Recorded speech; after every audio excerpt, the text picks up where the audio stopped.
How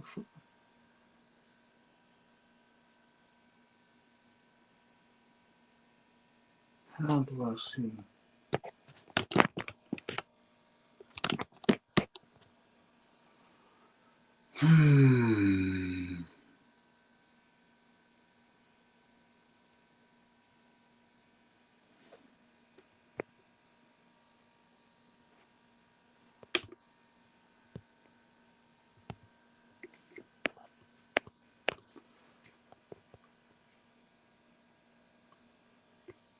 Mic check.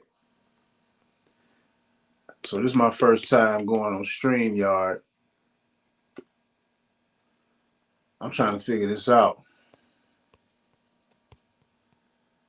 Wait a minute, hold on.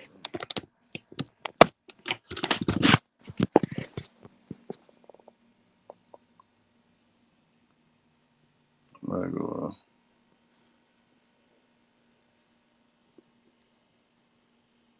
Comments.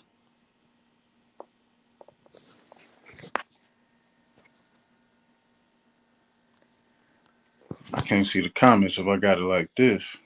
So yeah, y'all gonna have to excuse me for a hot second, man. I'm trying to learn how to use StreamYard. I've never used it. I've been on it.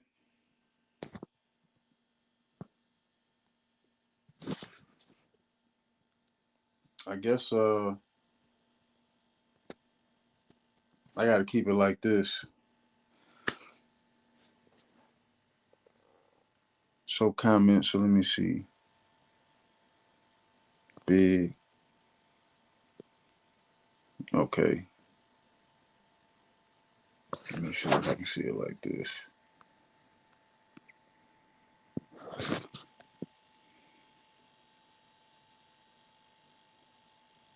You know what, Nick? I don't have a laptop. I'm doing this on my phone.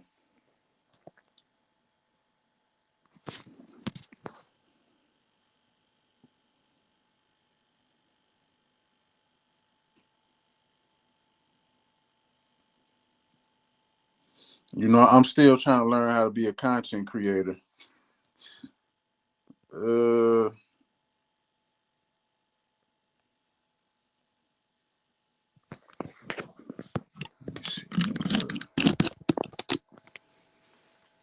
I guess I'm just gonna have to squint.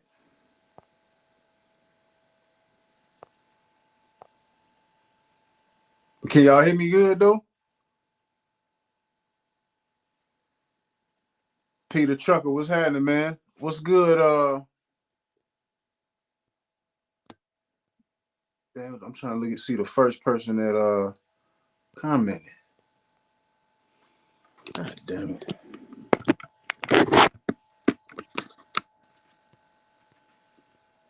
Okay, cool. Show on stage.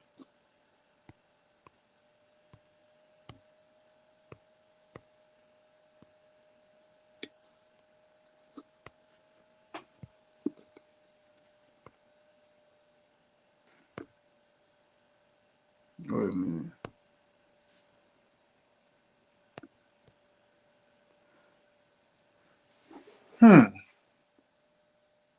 Okay, let me see.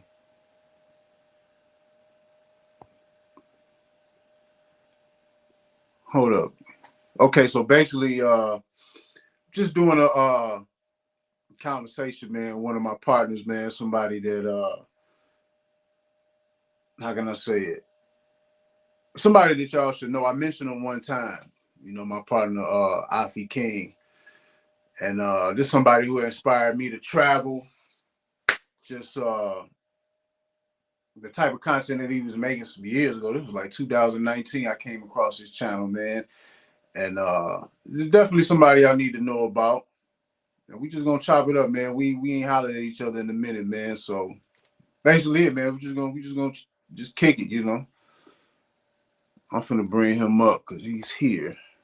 Add to stage. Okay, you got it. You a fast learner. Man, I'm trying to learn. I have no idea what I'm looking at. Like all the time that you know what I'm saying, when you've been on doing your streams on StreamYard. I had no idea what you was looking at. You can hear me good? I hear you perfectly. Perfect, perfect, perfect. What's Yeah, going on, my G? Salute to the chat. yeah, definitely, man. Let me bring this down a little bit. No, man, I was just kicking back, having a cigar. I had went outside and made some runs earlier and stuff like that. I ain't really doing too much. Yeah, appreciate it, Nick. You know, I stepped out of my comfort zone when I had this. I've been having this jersey for a couple years. I barely wear it. But you know, for those that's watching, or let me see, there's 10 people up in here. But so yeah, basically for everybody that's watching, man, as far as like travel and life, you know, that's the topic of this discussion, travel and life, man. And my man Afie is somebody who I definitely got a lot of game from. One of the first people that inspired me to want to travel in the first place.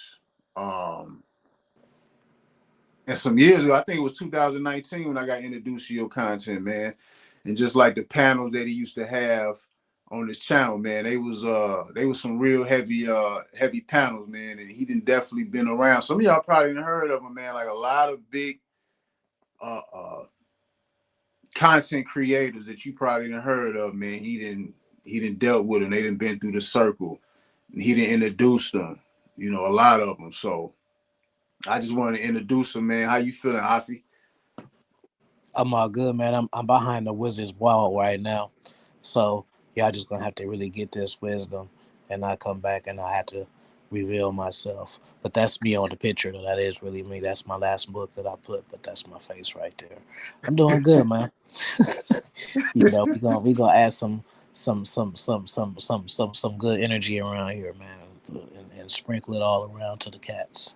Yeah, definitely. So like when it came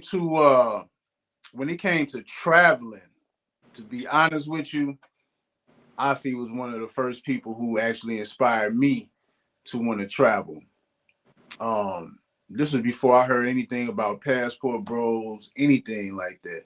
I remember it was an episode. Do you still got them episodes on your channel? Them underworld Yeah, live?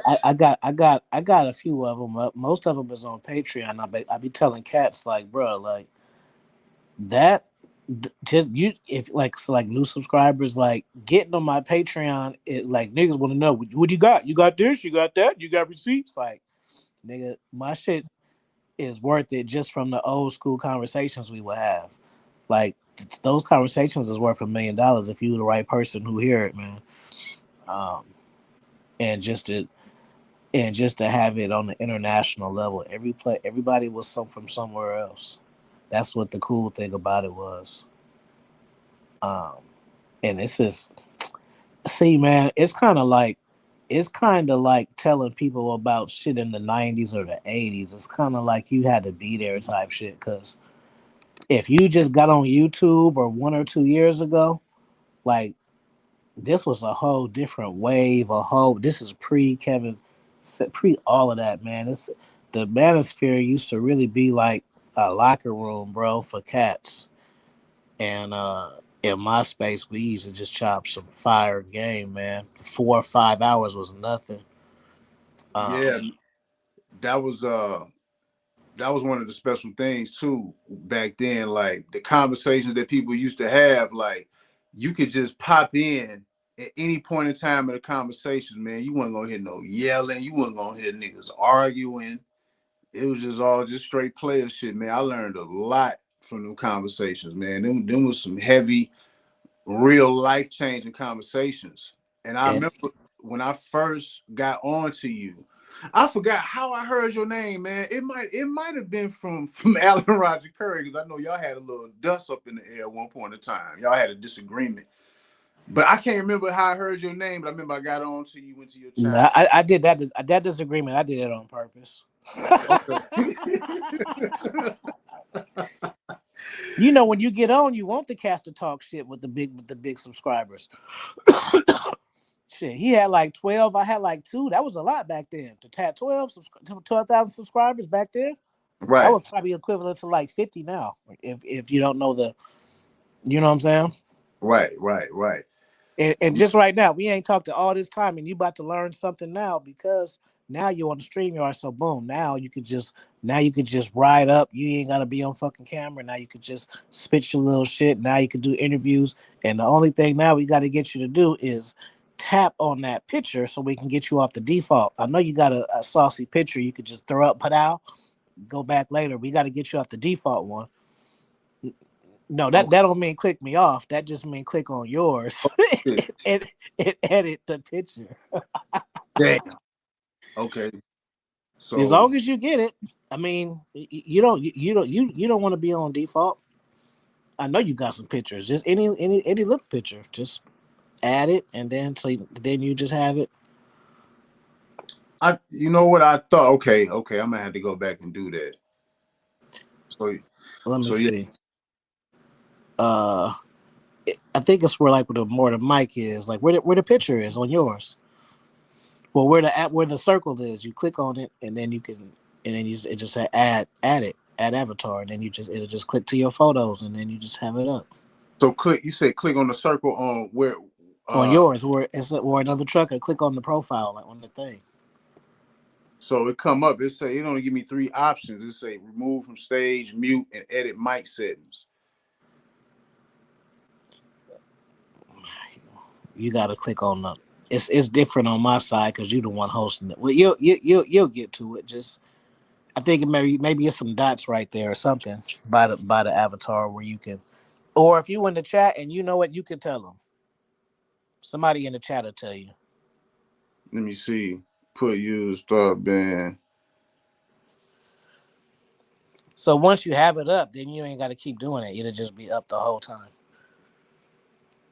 Let me I see. change it and when you take a new fly picture or something. But like this one, this just happened to be my last book, and it's me. This is me on my boomerang. Uh, at Marcus Graham book. That's the player book. So that's why I got that picture right there. Okay, okay. You know what? I'm gonna come back to it. I figure it out. Oh, But yeah, I remember that one episode that I caught, that underworld episode, man, and I remember it was you, RPC, the professor, Moto, and LDA. And man, I was having a real deep conversation about traveling. And the funny thing was it really wasn't even about women. So this was around the time to where I was getting in that mode to where like, okay, I'm gonna go get my passport, and I wasn't even thinking about like really doing serious trips out the country or nothing like that. I was more so like, okay, I'm gonna get a passport. I'm gonna start off taking a little cruise or something like that. And when I heard that episode with what y'all was talking about, man, I went and got my passport that very week. And well, I didn't get it. I filled out for it. And yeah, shit ain't been the same since, man. So like I say, man, I learned a lot. Uh them episodes, man, them conversations was very, very, very important, man. I remember like learning about RPC. He was the first dude that black person, honestly, the first black person I seen that was able to speak Spanish. So that blew me away. Like, damn, that nigga speaking Spanish. And then seeing like your Instagram, seeing that you travel and shit. I'm like, damn, this dude, he chilling in China on the Great Wall, just chilling. That was a different that was different for me. You know what I'm saying? Very, very inspiring, man. So I talk about traveling from time to time on my channel. And like I said, I had mentioned you before, man. So people wanted to know who you was. So, you know, here we yeah. go. Well, since you said that, anybody in the chat that want to ask me anything, go feel free to ask it, and don't be shy. You know what I'm saying? And the better the question, the better the answer I can give you. And I'm also the author of over 100 titles, from kids books to psychology books to dating and travel. So I got a lot of information that you can get from me. So take advantage. No doubt, no doubt. Let me see. Man's blueprint. Hey, we gotta do that collab stream for the people whenever you have time. Is that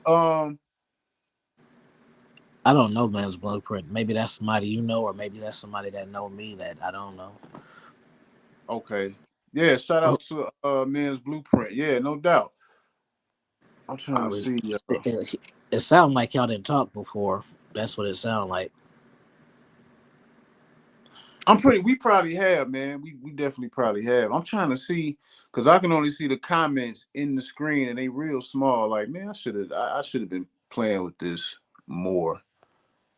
Well, right now I can see them, so it's all good. Anybody put them in the chat, I can see it, and I can just read it off. Okay, definitely, definitely, man. So so the last trip you just took, you just got back from Africa. Uh huh. Okay, Let me okay. see. Okay, yeah, yeah. Put y'all questions in the chat. I can see it clear. If you go to the chat box and then you click on to comments, then you should be able to see them on the screen I can see on them. your screen. I can see the comments on the screen, Oh, but okay. they like real small. Oh, I good. got Yeah, man. My bad. I got this shit all unorganized and shit, man. Layout. Yeah, I figured it out. But yeah, man. I just and also I wanted to just like for the conversation about traveling. I know a lot of people that watch me, man. My channel is based off trucking, so I talk a lot about trucking, but I talk about different things outside of trucking too. So people who keep up with my channel, they know I'm into traveling. I got a question for you Go ahead. about trucking because I seen some shit, bro. I mean, I knew some shit, but I seen it was like a documentary on the culture of it. Of like y'all be having hella groupies and shit at the spots. I forgot what they got a name for it. So Some or like lot oh lizards. yeah, that's it. Them ain't no groupies. They uh, do working girls. the ones I was seeing, it was off the hook. I ain't know it was like that. Yeah, I don't. You know what? I've never really ran into too many lot lizards since I've been out. I guess they be in certain places. I hear they be in truck stops in Memphis. Places where it's in more hood places. But I don't really be seeing lot lizards You like think this. all truckers is players? You think if a woman fuck with a trucker, she gotta watch out for him? Uh, well, it's a possibility. You know what I'm saying? Some people was rolling stoning across the country. But not necessarily, man. It just all depends on who you're talking to, man. I don't think it's necessary that a person is a trucker that a woman would have to watch out for him. It's gonna be his character anyway in the first place. You know what I'm saying? So you got some people out here that's in trucking that's faithful to their family and whatnot, but you got some people that are players, but they was You know, gonna do women truckers too. it's women truckers too, yeah. It's a lot of them. It's a lot of them. But as far as a person being a player or whatnot, man, that's gonna be their character regardless. So, but we do get them bad stigmas though. I did talk to some people or some chicks. I told them I was a trucker, and it was, they kind of, oh, that sounds alarming. You know what I mean, and shit like that, because we do get a stigma. Truckers do got that stigma of having families across the country and shit like that. But that ain't the case with everybody. I know for me, I've been in trucking for almost 10 years and I ain't never fucked with nobody over the road like that. I ain't never had the time to. You know what I'm saying? I've always been focused on my money. But also when I came into trucking when I was 34, 35. So I came in focused. A lot of the shit like that, when it came to women, I really wasn't thinking about it. So but for some people, hey, I don't know. I guess it just all depends on the person.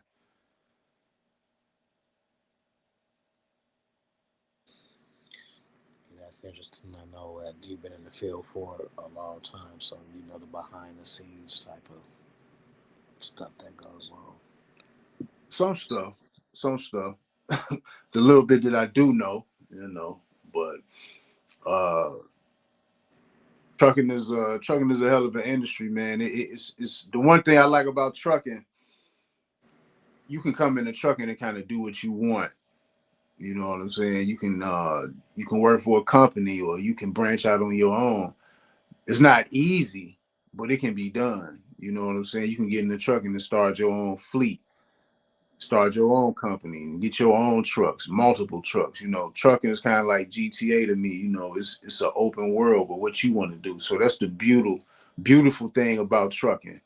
But you know, it's a lot of pros and cons in trucking that we got to deal with, man. It can be trucking can be rough for a lot of people. You know, trucking got Would you mostly be transported?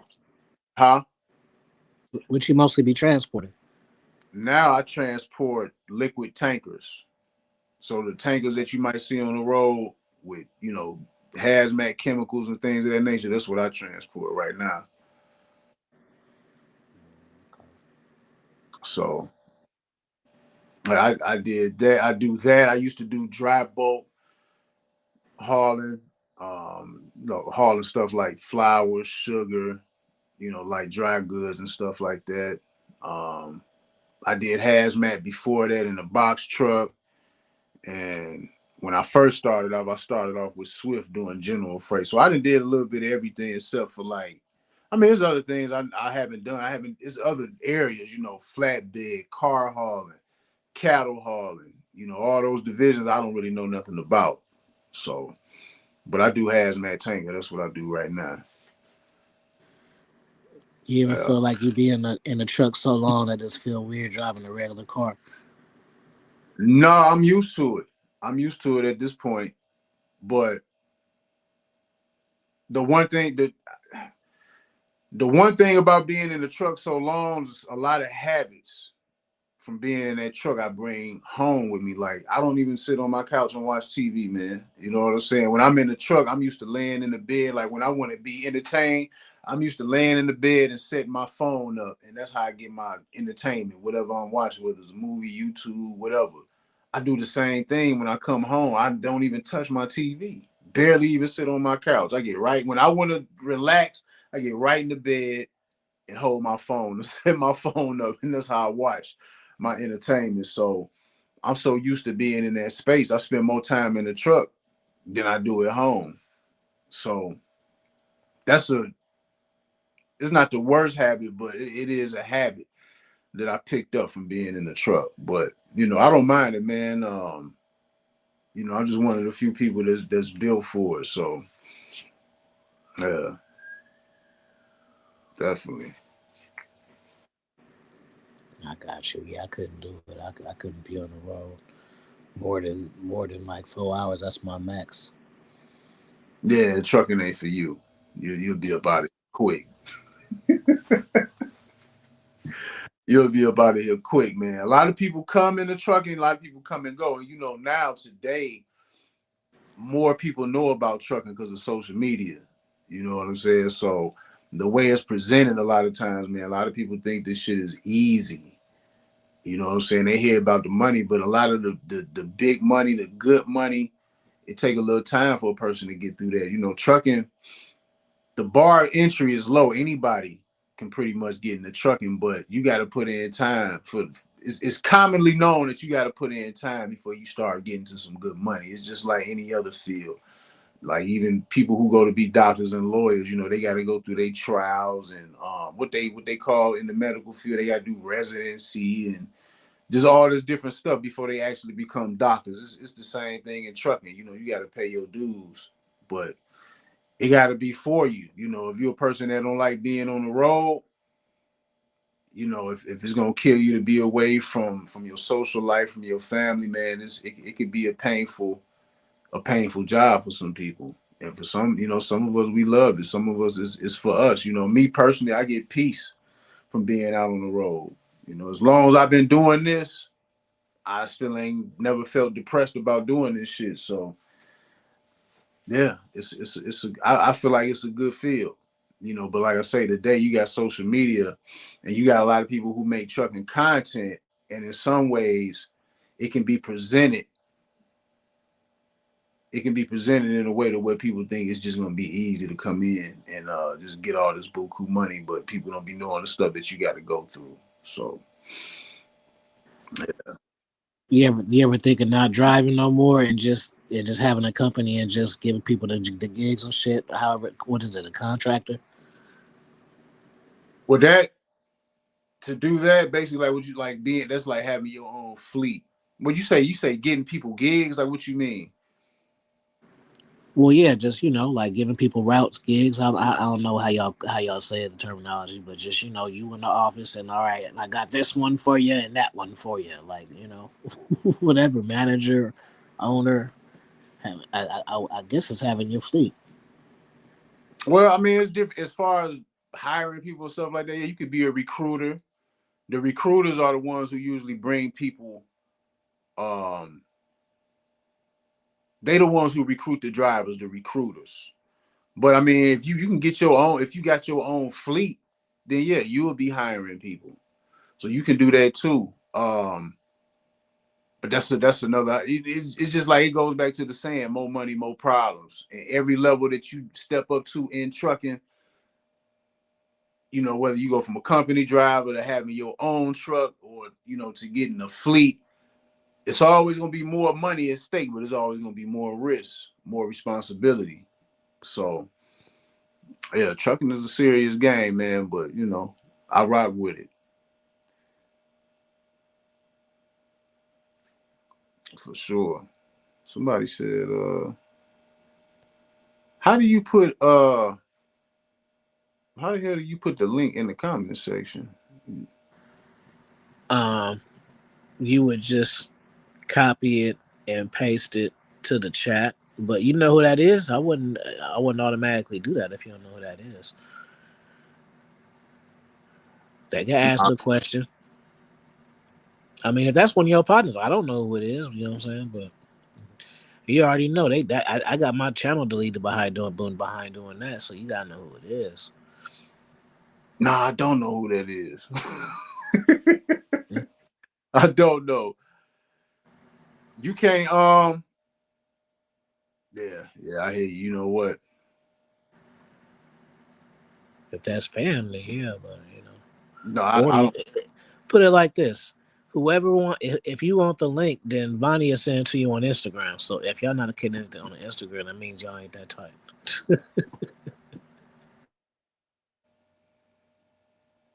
Drop the link. He said, I know Afie, FEOBOA Black Ram. So he know you too.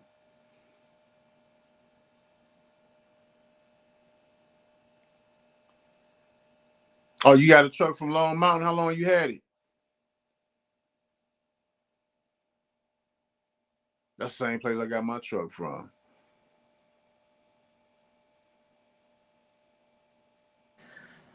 If y'all got a question, just put it in the chat. It could be for me or Vonnie. You know what I'm saying? We just having a conversation. In a long truck. Now you still when the last time you heard from LDA? Mm, well, um,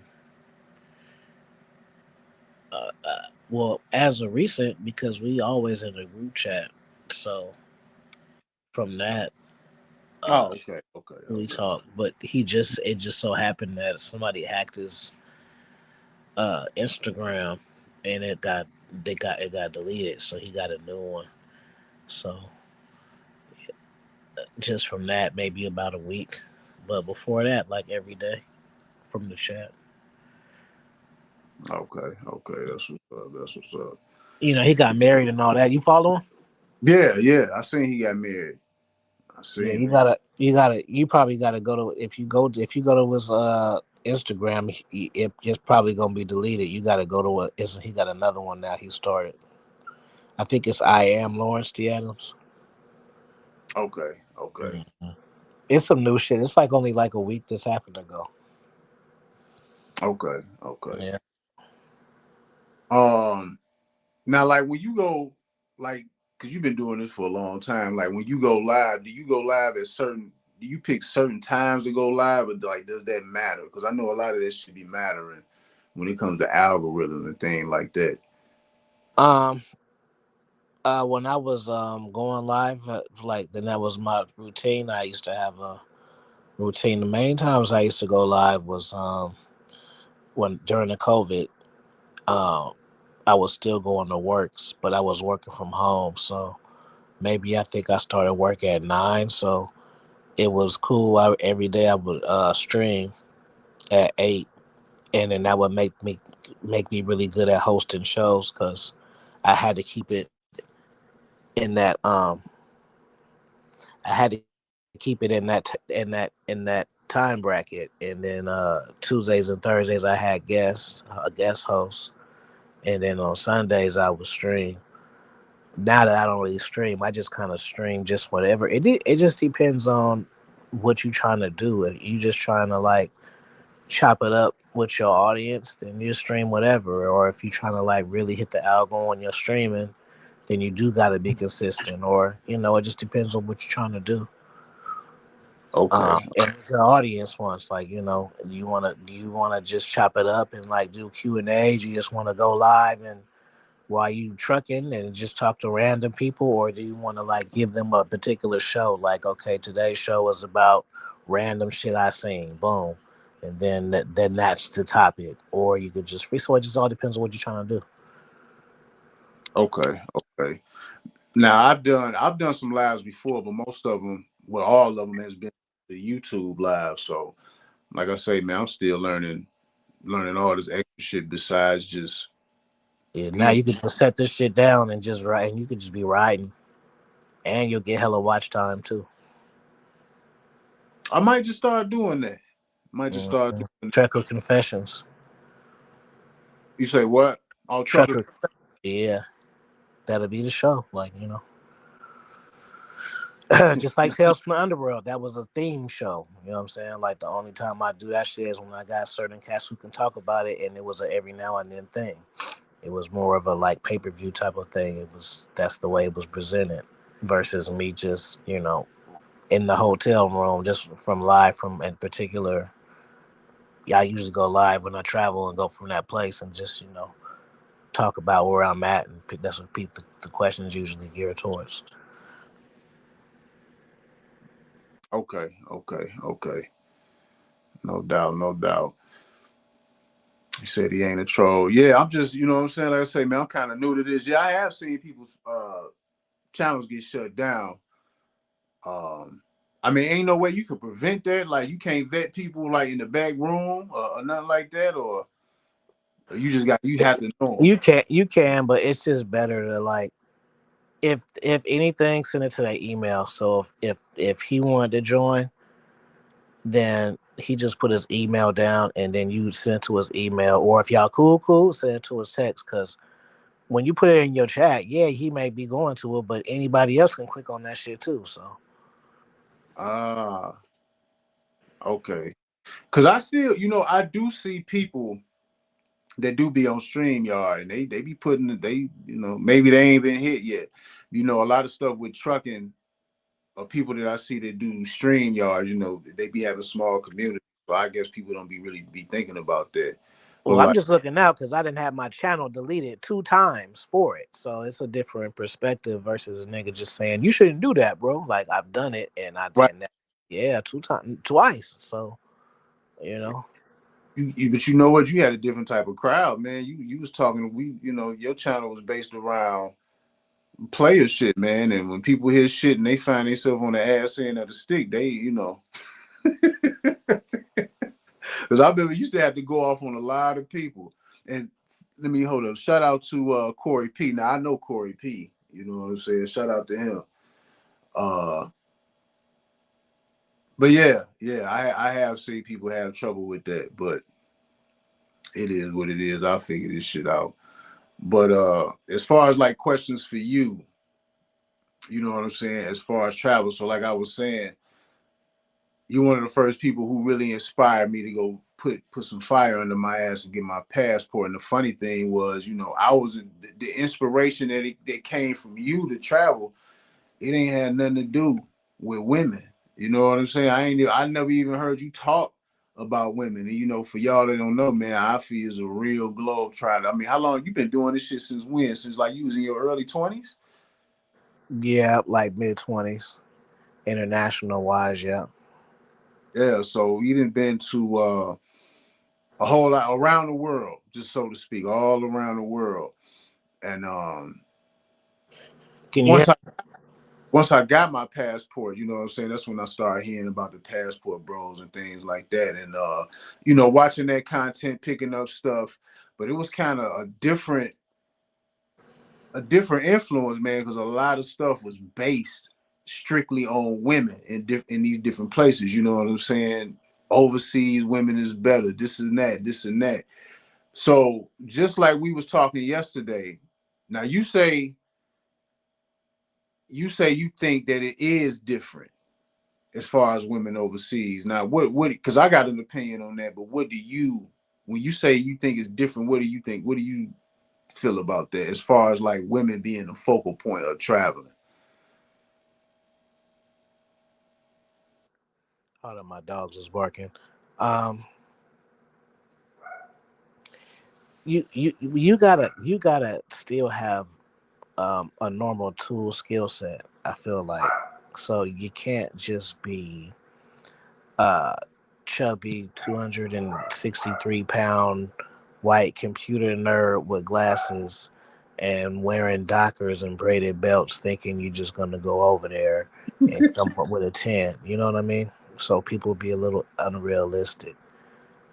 Even if you've maybe even seen it on documentaries and shit like that, that should be fake because those white cats that be looking plain be like rich as hell and stuff. So they already be associating that. You know what I mean? Like it's a connection. Like women that go there connect with dudes that are give women a certain lifestyle, and that's off the rip. So don't just think that you still got to know a little something, especially if you dealing with women for a period of time. Because if you meet a woman at a bar or something, hang out with her, you might hang out and go to dinner or have fun, whatever it is y'all do, and then y'all part ways, you don't see her again. That's different than meeting a woman, vibing with her, kicking it with her, ba ba ba. Second time, hit a smash off, ba ba ba. Third time, hit a smash off, walk the beach, ba ba ba. Fourth time, fifth time, you didn't see the family. So then that's different.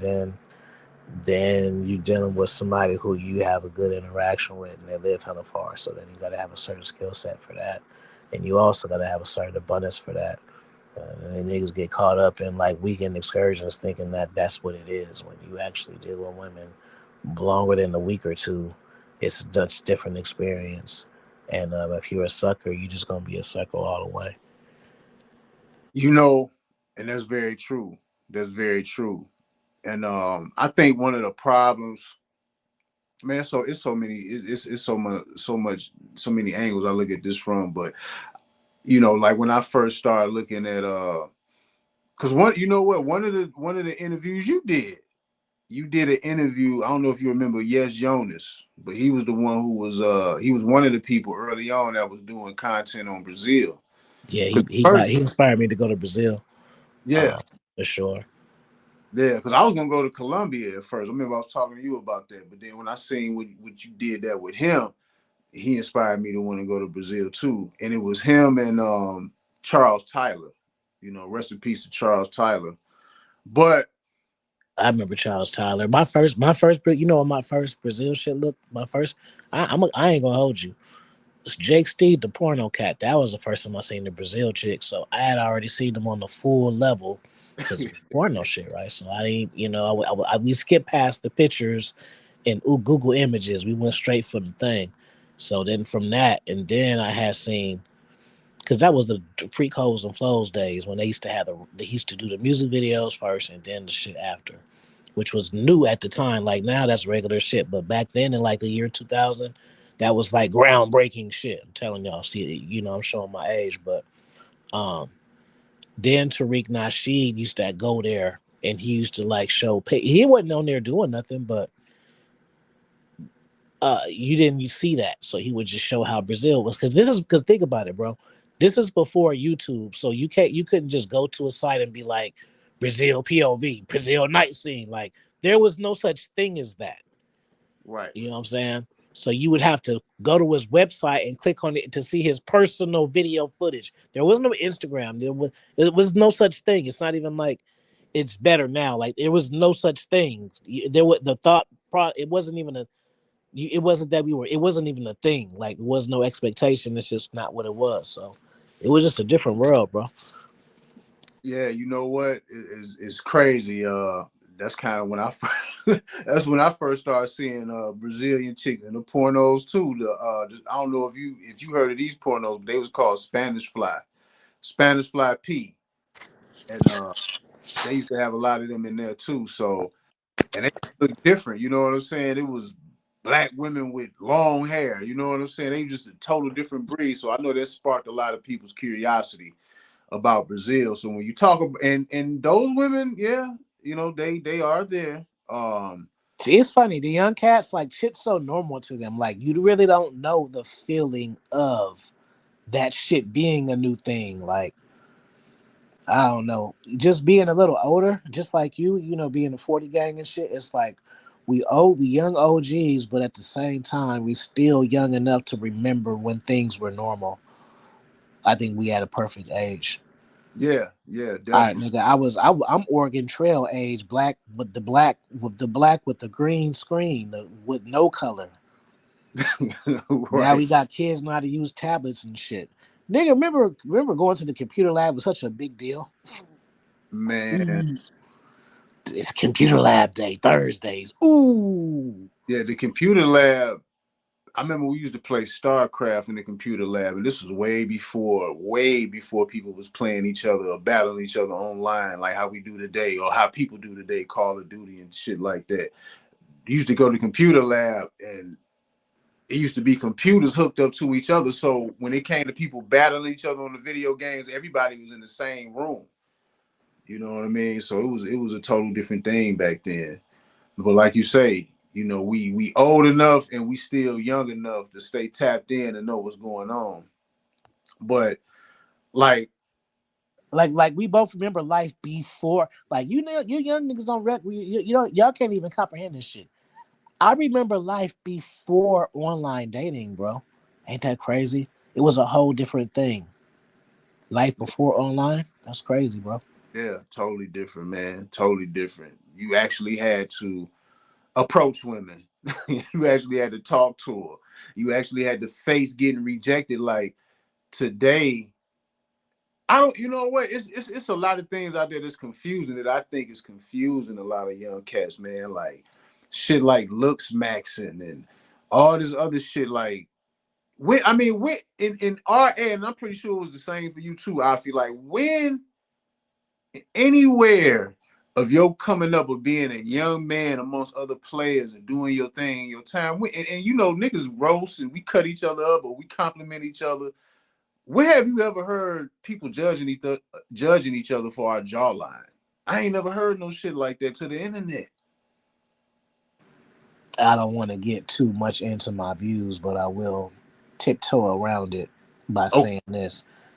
I remember when you couldn't be a flamer, bro, and if you was, you get belt to ass just for being that. So it's weird that this shit's so common. They teach it in schools and shit. It's like mind boggling. But see, for younger cats, y'all just born into it. It just seems regular. No, nigga, that shit wasn't regular.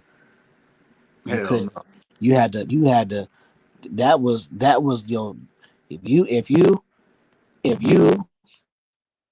swung that way, that was a secret. Unless you live like in Frisco or in something like that, bro. You couldn't just walk around like that. Wouldn't know. You couldn't be no man walking around with heels and niggas accept you. That shit was a no fly, bro.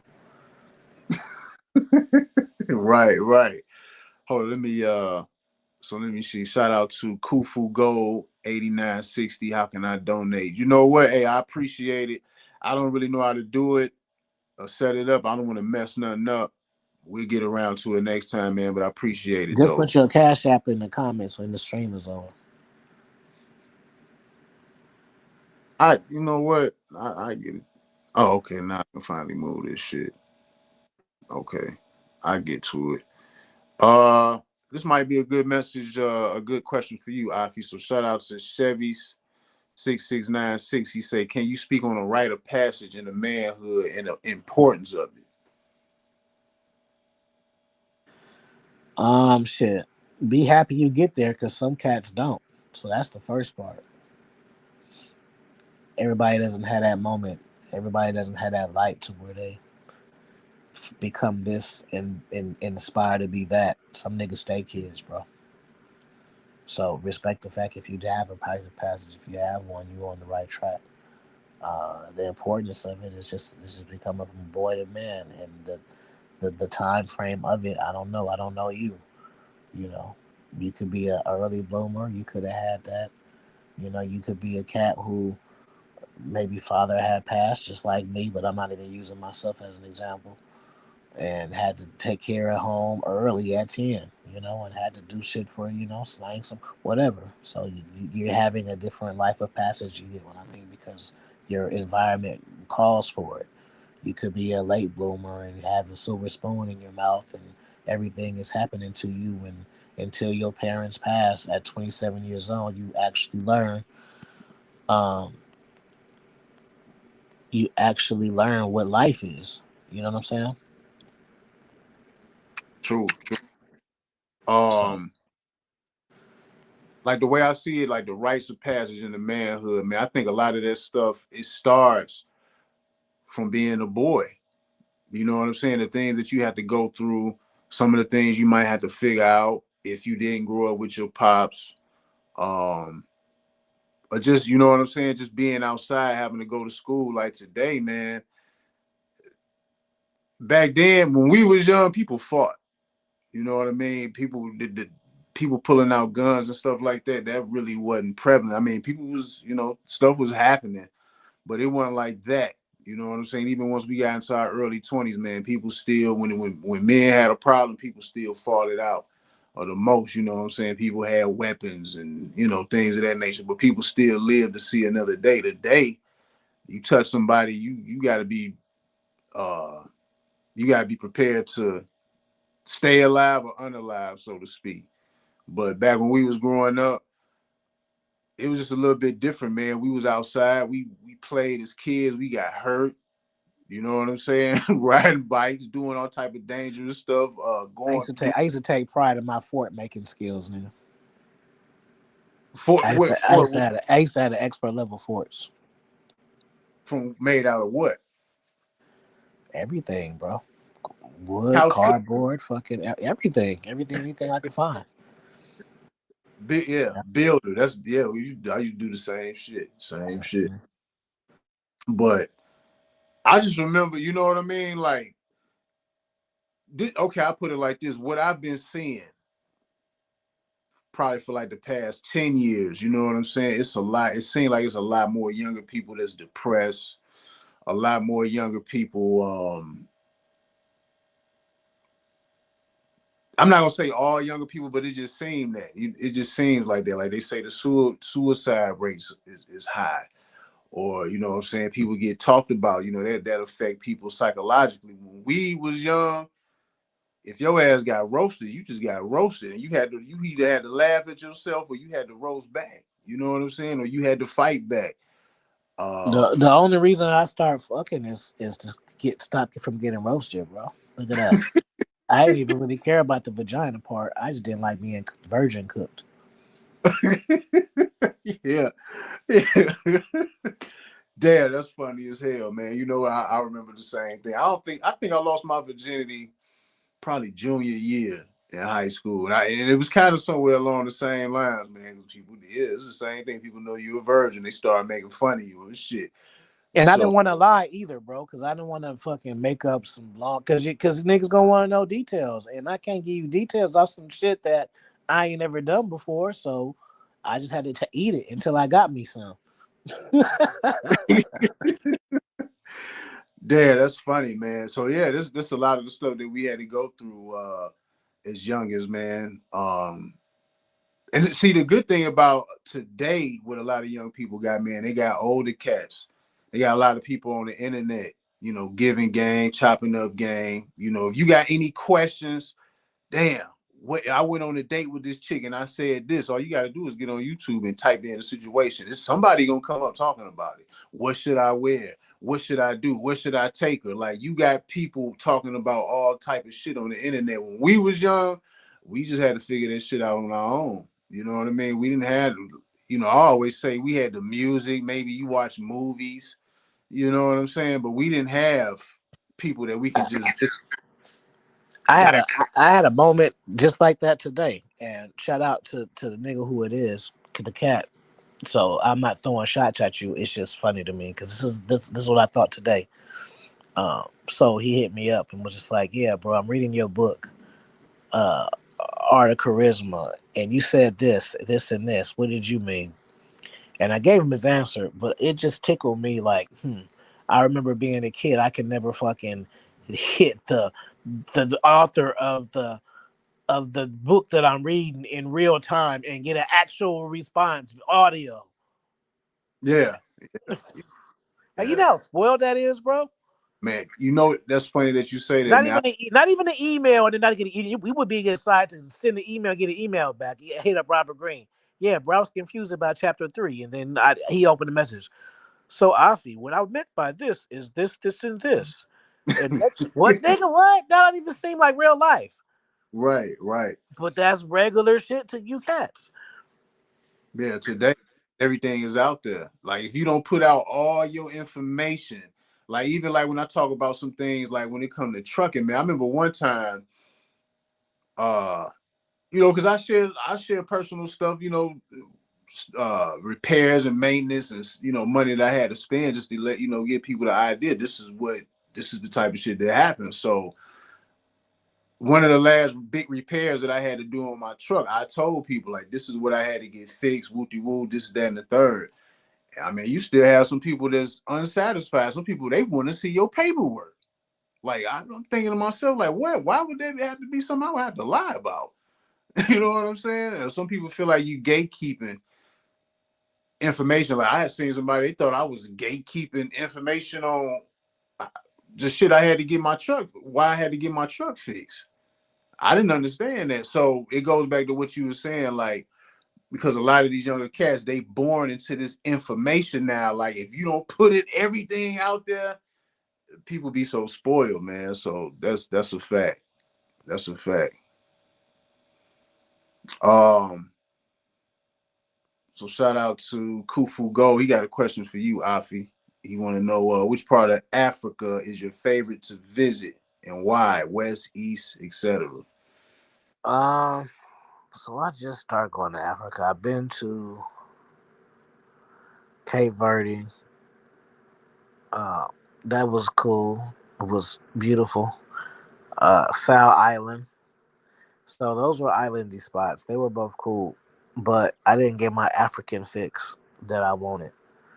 It seemed too islandy, Bahama-y. So then I also went to Morocco. When I went to Morocco, I didn't get my Africa fix either. It was too.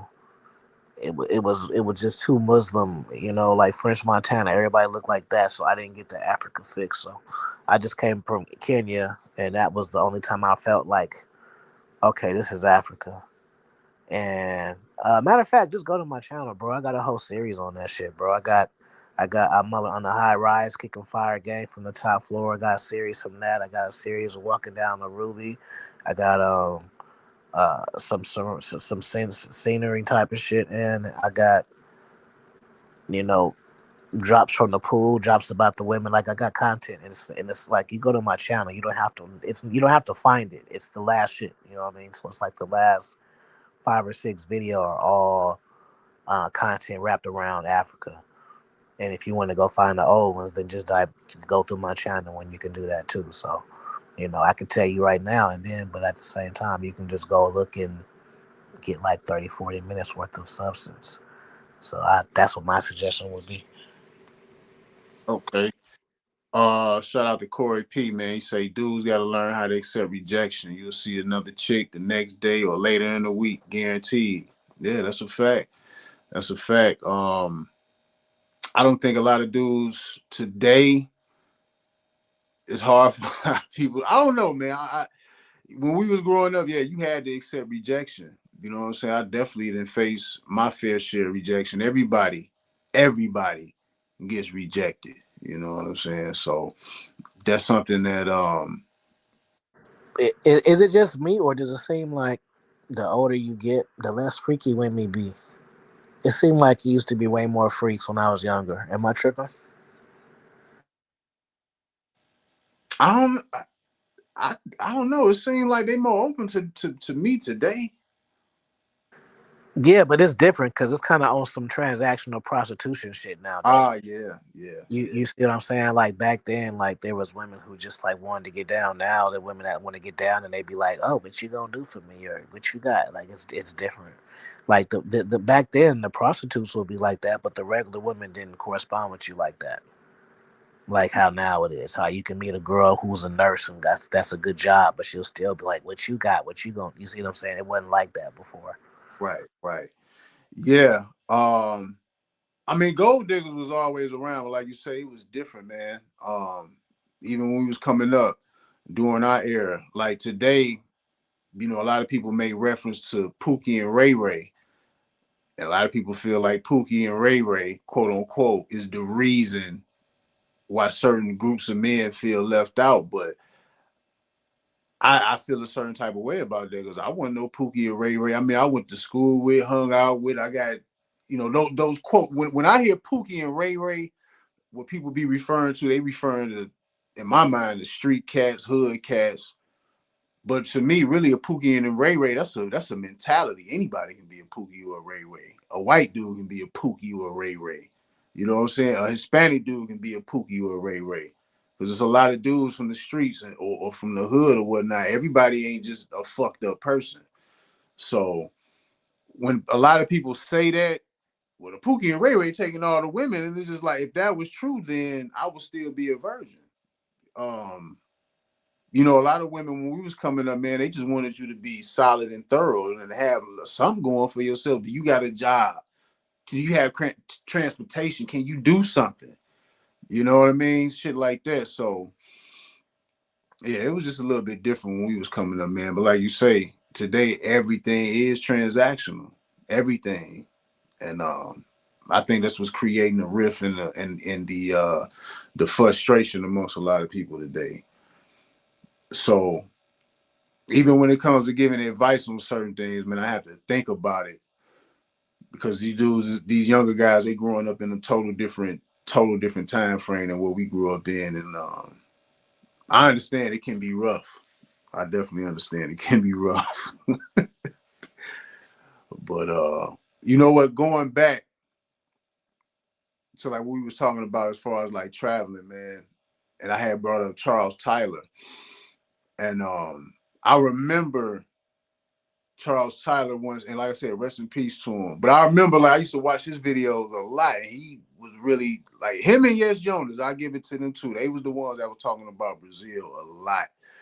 But I remember Charles Tyler was he used to tell this story of his first trip going to Brazil, and he told this story about how he went to some club and these two beautiful women. They came and they took him home. You know what I'm saying? But that's how he kept the story.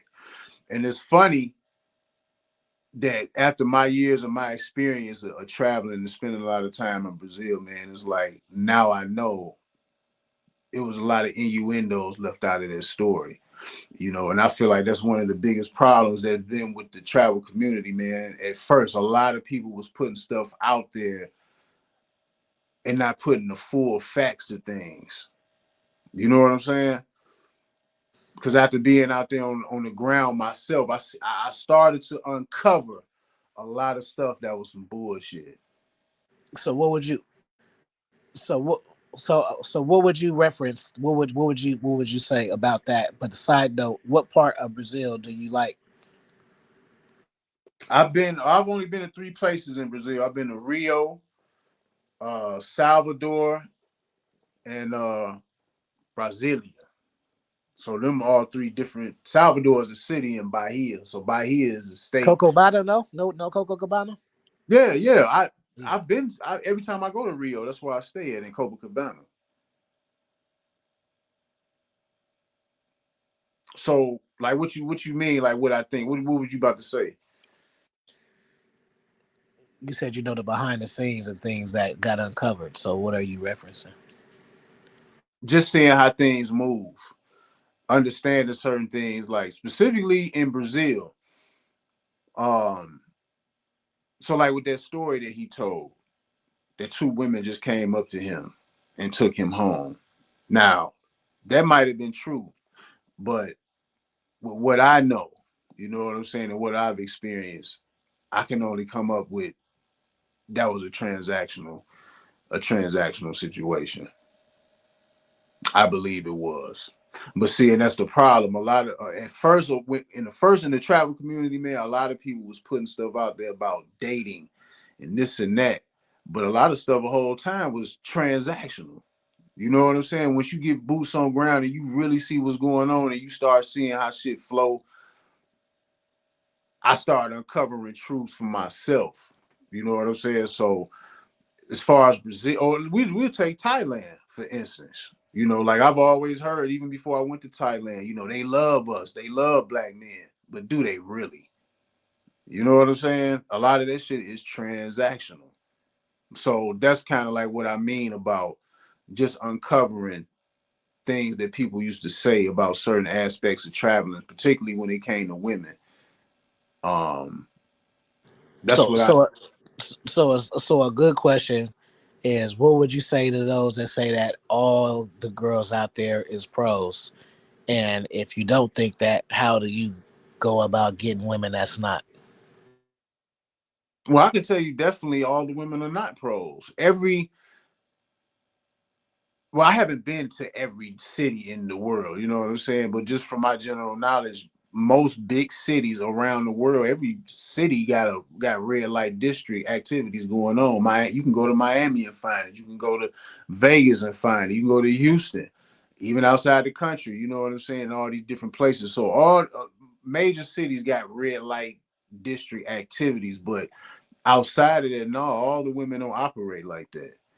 But I feel like if you really want to go out the country and you're serious, first of all, you got to have the means to be able to travel. And if you're trying to go to one of these countries to live, you got to have the means and the setup to be able to continue to live there. And as far as finding a good woman or a regular woman or whatnot, you have to be you have to prepare yourself to invest in the culture. I mean, like you need to learn a language. You have to spend some time there to learn the customs. Like you have to apply yourself. You know what I'm saying? To learning the culture, especially if you go into a place to where they don't really speak a lot of English like that. So to me, that would be my best bet. Learning the language. That's like one of the most important things. Besides having the means to either travel or to spend significant amounts of time in places, or even to live there, you got to have some type of way to be able to make a living if you're gonna live in any one of these places. But if you're living in a place, or you going to one of these places to where the majority of the population don't speak English, then it's going to be up to you to learn their language. And I think that's one of the most biggest important steps to be able to build real connections if that's what you're looking for. But everybody don't want that though. You know what I'm Boom. saying? I don't See, knock, but nobody wants. You know what I'm saying? see, Go the ahead. OG content creator. You see that part where I answered the question right there, and up to this part, that's its own video right there. You need to cry. You need to grab that. You might go viral off that question and answer. I'm telling you, that's information that a lot of people want to know,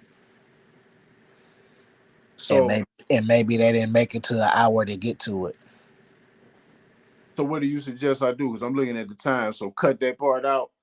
Yeah, it'll show you, it'll give you the options when it's all complete. Like Okay. once it completes, you'll have the option to trim it, download it, um, edit it. Okay. Okay. So we Okay. still live now. But I'm just saying the sound bite right there. 1 hour, 1 hour, 2 minute, 1 hour, 2 minutes in. How to find a regular woman abroad? Boom, that's money. Yeah. Yeah. Yeah. Definitely. Definitely. But yeah, man, just I also realized like, one thing I also used to hear a lot, man, leaving the United States was getting out the matrix. But shit, I realized that every other place got its own matrix. You know what I'm saying? Every place got its own problems.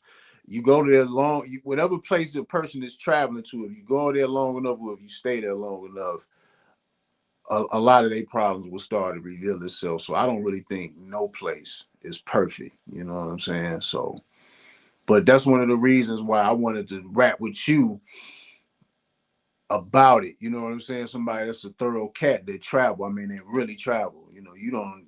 A lot of places you go to, it ain't got nothing to do with what people typically know that's being promoted in the travel community. You know what I'm saying? So I know you're a person that got a wide range and a perspective on this travel shit. You know what I'm saying? So just bringing light to it. Most definitely, man.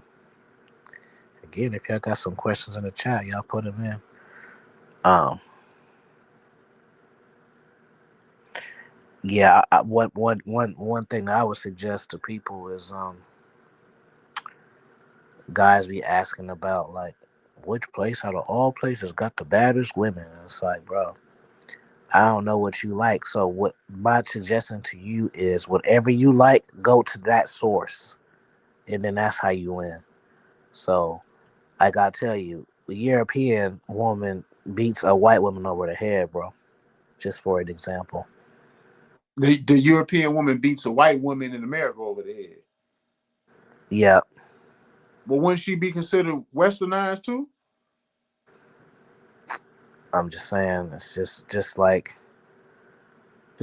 a Puerto Rico a meeting a Puerto Rican woman in Puerto Rico is beating a Puerto Rican woman in New York over the head. It's like it's authentic or it's not. So whatever your taste is, go to the source. So if you like African chicks, from if you like Ethiopian chicks, going over there and dating those or seeing those is gonna be way better than the ones you live in Seattle. There may be a few here and there, but it ain't like the ones over there, and just the whole dynamic of it.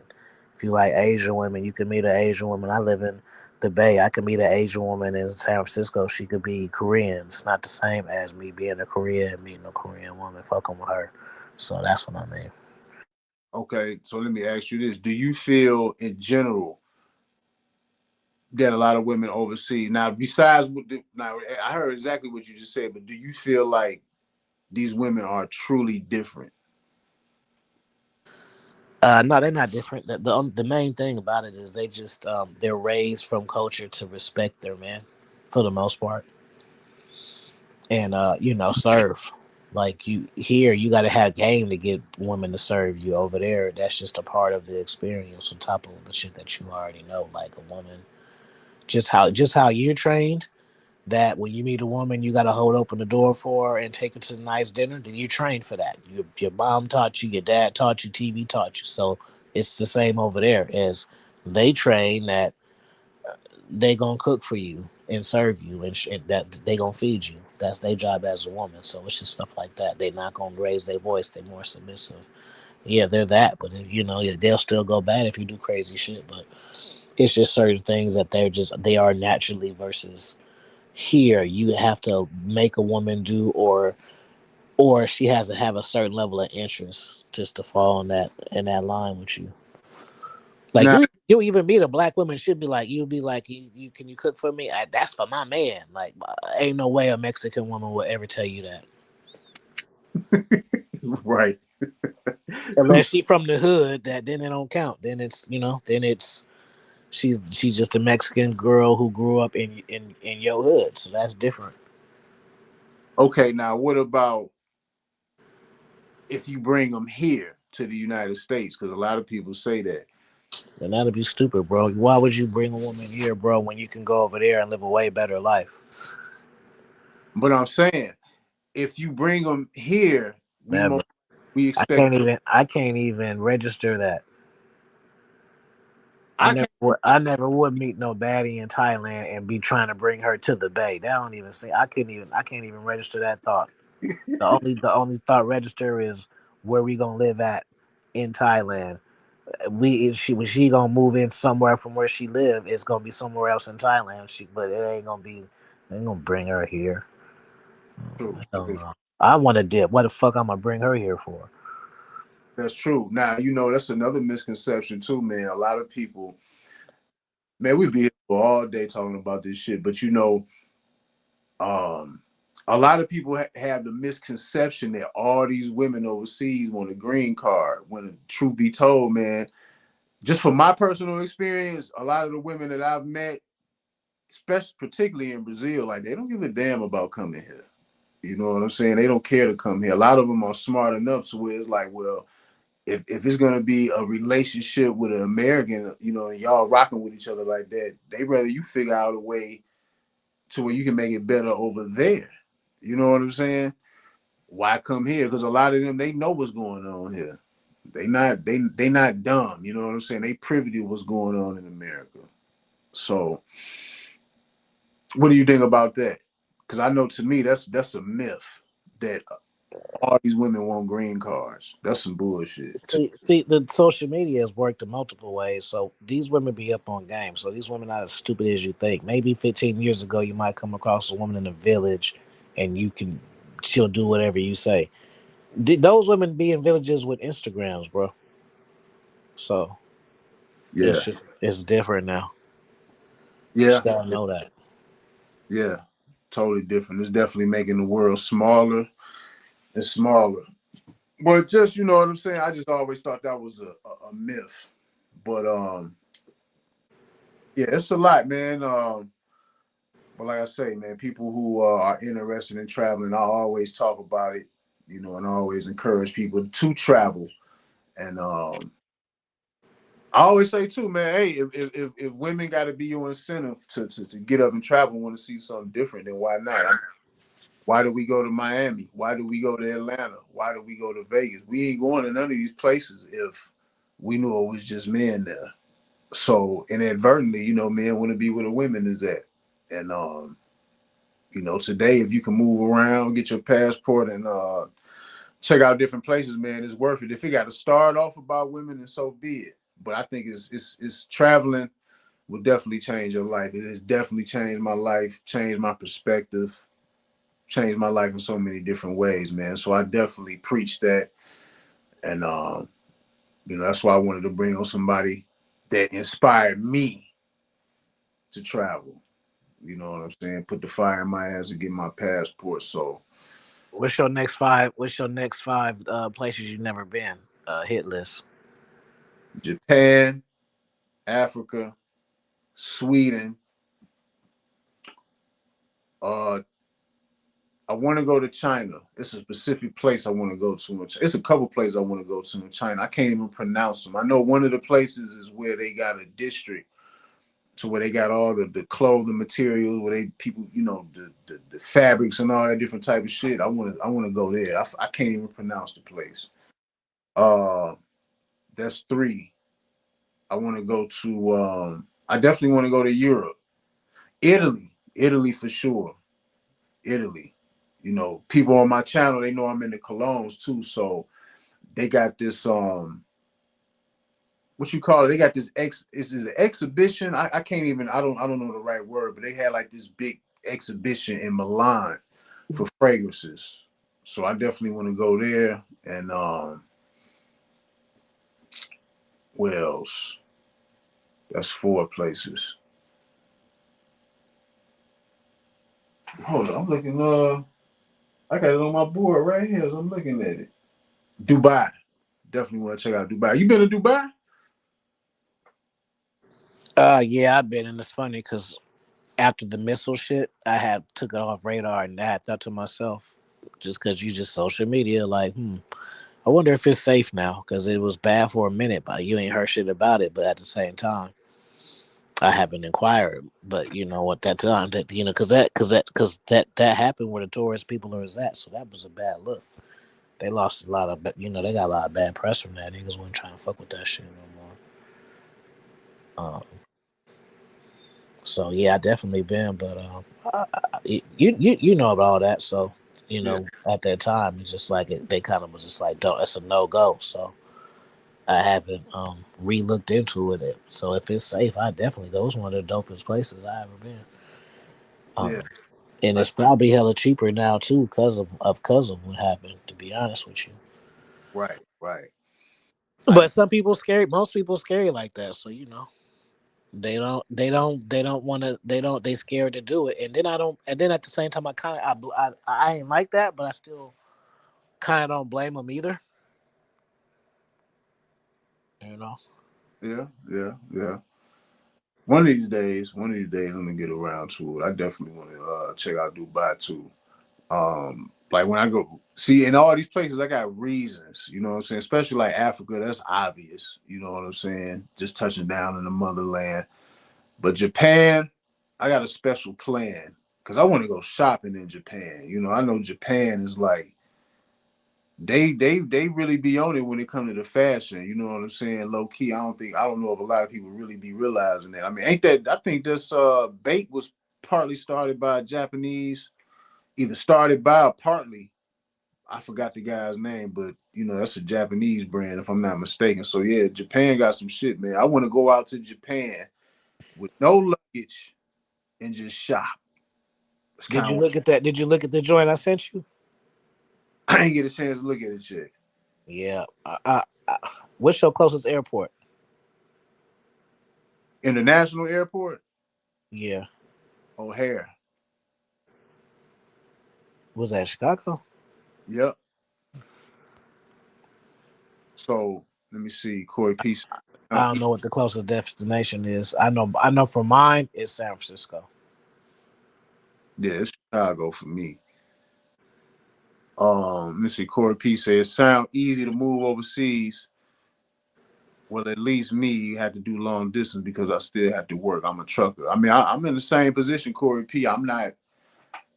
I'm grounded here. You know what I'm saying? This is where I make my money. I don't have experience in being a digital nomad. Something I wish I would have learned a long time ago. You know, because I did go to take a semester in IT years ago. And if I knew I was going to be interested in international traveling, if I knew then in my mid to late 20s that I was going to be interested in international traveling, I would have stuck with that IT. But you know what I'm saying? Yeah, I'm with you. I'm a trucker. But if you're a single person and you got the freedom to move around, you can make it happen. You know what I'm saying? You have to be willing and be dedicated. Me personally, I never went traveling to aim for long distance relationships, but I do know a couple. You know what I'm saying? I do know a couple women that I've built rapport with through the years, and every time I go back to Brazil, they still there. You know what I'm saying? I don't expect to try to keep them because it's not. To me, it's never really been realistic to try to hold an overseas relationship. I ain't saying that it can't be done, but I mean, if you can move around, you know, and if you really take a crack at trying to build something with somebody, you meet somebody overseas, you know, you have to be willing to go there often. You know what I'm saying? Because you know, the women ain't no different than women here. They'll get antsy and so.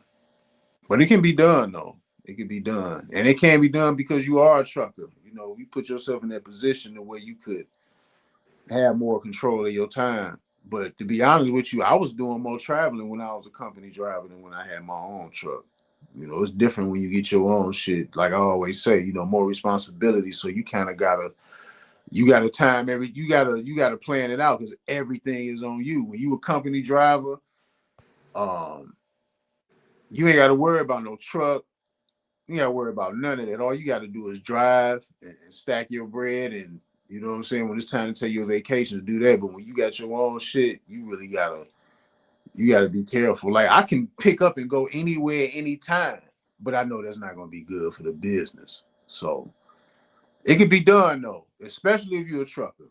I think you told me you were single before or didn't have no kids. I'm not sure, but you know what I'm saying. If you free out here, you definitely can make it happen. Um, Khufu goes say of the places you already visited. What are your top three favorite spots to visit? So I'm gonna let Afie. I'm gonna let you take it from the top because you've been away more places than me. That's a hard question because I've been to places multiple times and had way different experiences. depending on myself and depending on who I was with. But I will say Thailand is a place that I went and I felt like I could live. So I would go to Thailand, and I would say Bangkok or Phuket. Pattaya was just a little too congested for me as far as like if I was living there. Um, so I would say Thailand, Bali. I love Bali too. The only thing I don't like about Bali is the traffic. Same sort of thing. So Thailand, Bali. Um, I like Dubai. I say that would be a third one. Um, I really like Amsterdam. It was good energy there. Um, let me see. Germany had dope energy. Philippines had dope energy. Um, certain parts of Mexico, I feel like I could live. When I was in Guadalajara, it was cool. Everybody spoke English. It was hella fucking cheap. And I just liked getting up, going to the market, that type of lifestyle. Little fly ass 3 bedroom, 3 story little. I could do that. Jamaica, nah. Um, so many spots. I'm not a big European guy, so even though I've been to a lot of European spots, none of them make my top. The only thing I like about Paris though is there's a lot of Africans there, so it's kind of cool to see uh, a population majority black in Europe, especially when you didn't expect it. So that's pretty dope. Um, Colombia is dope. Bogota was cool. I didn't like the air there. Medellin was cool. Cartagena, if you like beaches, that's a good spot. But I like Medellin the best out of those. I like Brazil, Costa Rica. I didn't care for Costa Rica. Um,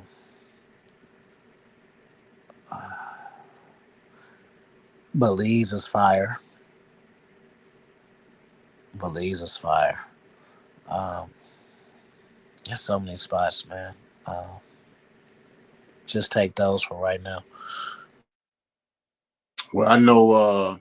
Well, I've only been to three countries. That's Dominican Republic, Thailand, Brazil, and I've been to Brazil the most, and that's the place that I know the most about out of all the places that I traveled.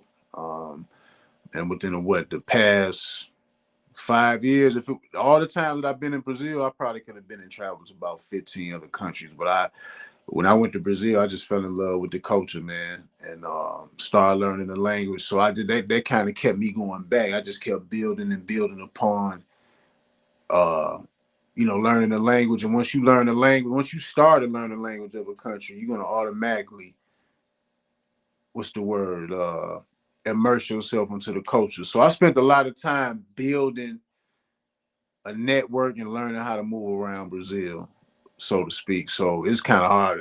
Them the only three places I've been to. You know what I'm saying? So I can't really give you. I can't really. But I tell you this: in Brazil, You should go. You should go to Germany, bro. It's fire. I do want to go. I am. That's another place I got on the list.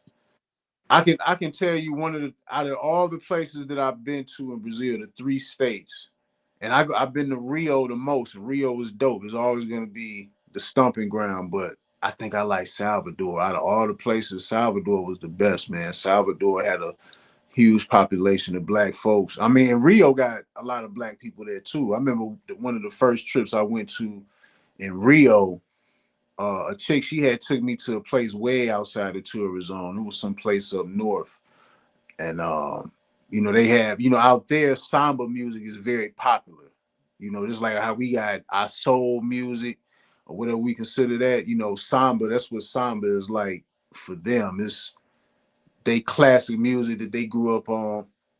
But she took me to a samba jam, and it was like a culture shock, man, just seeing a whole bunch of black people that look just like us. Because in Brazil, you got different people look mixed. You can obviously look at them and see that they're foreign typically, but there are a lot of black people that look exactly like us, no different. You know what I'm saying? And when she took me to this spot where I was surrounded by all these black people that look just like us, that was a culture shock. It was just like you said about pears. I wasn't expecting that. So, but Salvador is known to have, I think supposedly got the highest concentration of black people in Salvador. So I really like Salvador a lot. Um, so those are the places. But yeah, Corey P. Yeah, you in perfect condition, 27 with no kids. Yeah, you definitely got the room to travel and move how you want to move. You know what I'm saying? You don't, you know. Well, I feel you though. You don't want to be tied. I wouldn't want to be tied down in a relationship either. Kufu Gold say interesting. I never expected Amsterdam to be on the list. But again, I'm a vibe person too. So niggas, I'm not talking about you, bro. But I'm just saying, like, somehow, some way, people always finesse the women into it. And like I said before, I don't know if we were on the phone or I said it here. Like, um, that depend on you. I know cats who hella like white girls. So the whole Colombian experience, that ain't the number one shit for them. So that Yeah, is a big part of it. So Amsterdam just got fire ass vibes. I mean, it's women and shit for from hella different places, but don't assume that I'm referring to the red light district because actually I thought that was pretty weird. I've seen red light districts before, but it's actually kind of creepy to me. I'm just speaking for myself to just women just sit behind the glass like that was kind of creepy to me. But for somebody else, maybe that's not. yeah. As far as like my experience in Thailand, man, Thailand was dope. Thailand was the shit, really. Thailand, even though Brazil is my favorite out of the few places that I've been, the few countries, Thailand is kicking Brazil's ass. Thailand is kicking a lot of countries' asses because the amenities and the variety of stuff that's just available to you. You know what I'm saying? Even when it comes to women, whatever type of way you want to interact with women, it's like it's available. But the one thing that was weird to me, it felt like a lot of stuff in Thailand was just performative. You know what I'm saying? It was just too easy for certain things. Like like in Pattaya, for instance, you got the what they call them, the massage parlors, and you already know what the deal is. But it just, I don't know, man. That part was kind of too much. Like you go down certain streets, you can't even walk down the street without women catcalling you, and it kind of make and it kind of make you feel a little bit how women here in the United States used to complain about. It tell you what it feel like to be famous for a short moment, bro. Because it don't matter how big of a drug dealer you are or something like that. You don't get that when you walk down the street. You may have 100% success rate when you meet the girls, but they not chasing you and jumping on you and stuff. Right, right. But that shit can get irritating too. You can't even walk down the street without, you know what I'm saying? I mean, some of them girls, they'll get aggressive. They'll, touch you, pull on you, and all that different type of shit, man. Like one popular spot that people that I did not go, that I haven't been to, people talk about Soy Six in Pattaya, but I never been there. I never really wanted to go. Just from the regular streets and the blocks with the parlors and the bars and stuff like that, man. Like that's for me personally. It's like how a lot of people want to go to Amsterdam to see the women in the glasses, but you said that was weird for you. I think that was the weird thing for me. Like that's the thing that'll make a lot of people love Thailand, and that's the thing that make a lot of people come back and be like, man, they love us. But to me, that part right there, I don't know, slightly turned me off, slightly. But other than that, though, man, overall, Thailand is the shit. And if you ain't ever been there, you should definitely check it out. It's definitely worth checking out. I mean, as you can see, um, a lot of people moving to Thailand, man. Couples, women. You know what I'm saying?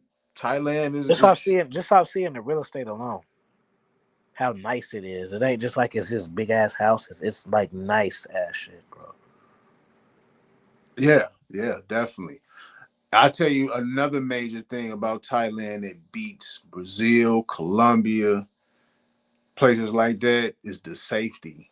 Like the safety in Thailand, especially, I stayed in Pattaya when I was there. The safety, whole nother level. I mean, when I seen older white men in the wee hours of the night comfortably walking their dogs, I knew it was a different type of time, man. Yeah, Thailand is the type of place. I'm not saying that you should do it, but Thailand is the type of place that you can walk with real jewelry on and not have to worry about getting robbed. Now, Colombia, Brazil, total different stories. But Thailand, I think that's the number one thing. The cost of living is feasible for a lot of people and the safety. Like you don't have to worry about that type of stuff. So when it comes to amenities, I would say Thailand is number one. But like Afie said, it just all depends on what you like, what you gravitate towards. Me, I'm just more connected with the Brazilian culture, so that's what I rock with. But one of these days, I'm gonna go back to Thailand. And shout out to Pop Tart Gone Trucking. How you doing? But yeah, man, so much stuff so many places to go, man. Definitely got to check out Germany for sure, for sure. I've heard a lot about Germany. Yeah, I want to go to Berlin. The last time I went to Frankfurt, and I was going to go to Berlin, but the person who told me to go to Frankfurt, I trust his opinion, so I end up taking a detour because initially Berlin is the place that I had wanted to go. So when you go to Europe, have you ever rode that train that take you through all them different countries? Yeah, where did I go?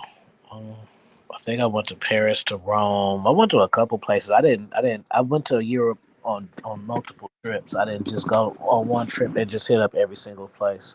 It is hella easy to get around though. Pretty Okay, cool. Yeah, it's pretty cool. You can get around pretty easy. okay, yeah, definitely, definitely got to check out Europe one of these days, man. But yeah, yeah, so many. Do you at all feel like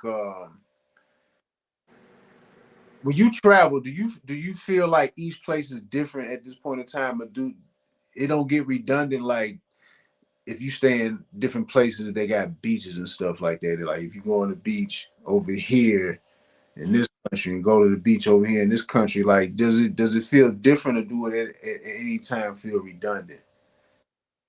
Yeah and no. Like not really, but at the same time, like for example, I've went on ATVs enough different places to where I don't feel like I need to go into every country that I go. I've had that experience a lot of times. I went ziplining a lot of times, unless it's a significant place that I need that I'm at and that's there. Like I'll do it, but you know what I mean. Just an example, like you know, I'm pretty sure there is. I didn't do it, but I'm pretty sure they have zip line tours in Kenya where I just was at. But I didn't even look into it because I've done that shit like so many times already. So there was so many different shit I've zipped over that it'd have to be a significant place for me to want to do it, or I'd have to be with somebody else who never done it. Or I don't feel like everywhere I go they got ATVs. I gotta go ATV and like shit. My partner um, International Chris. Shout out to him. He owns an ATV business in how you say it, Cartagena, whatever. Right. Same. Yeah. So when I went to go see him, we just did that for a limited time. You know what I'm saying? So it's cool. I like it, but so that's what I'm saying. Like it'd be the same for different, or in Africa they eat a lot of beans, rice, and all of that type stuff. So and meats, like it's cool. It's you get the culture the first couple 2 days, but after like day 3 and 4, it just becomes normal. It doesn't matter anymore. So I hope I made myself clear. Okay, okay, okay. Um, it was another question I was gonna ask.